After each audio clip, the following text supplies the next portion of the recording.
NEET மறுதேர்வு வரை Telegram செயலிக்கு தடை விதிக்கப்பட்டதன் மூலம் 15 கோடி பயனாளர்களின் உரிமைகளை எப்படி தடுக்க முடியும் என டெல்லி உயர்நீதிமன்றம் மத்திய அரசுக்கு கேள்வி எழுப்பியுள்ளது. நீட் வினாத்தாள் டெலிகிராம் செயலி மூலம் கசிந்தது விசாரணையில் தெரிய வந்ததால் நீட் மறுதேர்வு வரும் 22ஆம் தேதி முடியும் வரை டெலிகிராம் செயலிக்கு மத்திய அரசு தடை விதித்தது. இதை எதிர்த்து டெல்லி உயர்நீதிமன்றத்தில் டெலிகிராம் செயலி நிறுவனத்தில் சார்பில் மனு தாக்கல் செய்யப்பட்டது.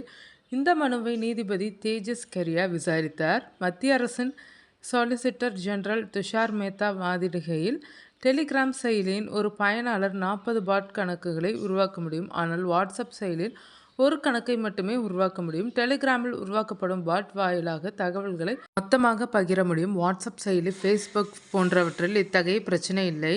மேலும் டெலிகிராம் செயலி கிளவுட் தொழில்நுட்பத்தில் இயங்குவதால் ஒரு கணக்கை முடக்கினால் கூட யாரோ ஒருவர் தொடர்ந்து அந்த கணக்கை வேறு பெயரில் இயக்க முடியும். சிபிஐ, காவல்துறை போன்ற அமைப்புகள் அசல் பயனாளரை கண்டுபிடிக்க முடியாது. எனவேதான் டெலிகிராம் செயலி தற்காலிகமாக முடக்கப்பட்டுள்ளது என்றார். அப்போது நீதிபதி தேஜஸ் கரியா குறிப்பிட்ட மாணவர்கள் தேர்வு எழுதுவதற்காக 15 கோடி மக்களின் உரிமைகளை எப்படி தடுக்க முடியும்?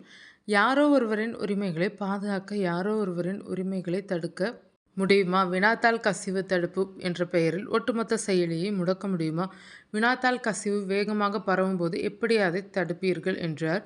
இதற்கு பதில் அளித்த துஷார் மேத்தா, அனுராதா பசின் வழக்கில் உச்சநீதிமன்றமே சமூக வலைதளங்களை முடக்க அனுமதித்தது தீர்ப்பு அளித்துள்ளது. வினாத்தாள் கசிவு விவகாரத்தில் கடுமையான பாதிப்பை ஏற்படுத்தியதால் தான் டெலிகிராம் செயலியை மத்திய அரசு ஆழ்ந்த ஆலோசனைக்கு பிறகே முடக்கியுள்ளது. இதில் நீதிமன்றம் தலையிடக்கூடாது என்று வாதிட்டார்.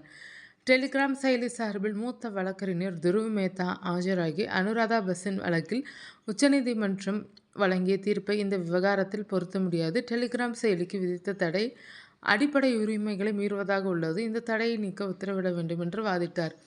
இரு தரப்பு வாதங்களை பதிவு செய்து கொண்ட நீதிபதி தீர்ப்பை தேதி குறிப்பிடாமல் ஒத்திவைத்தார்.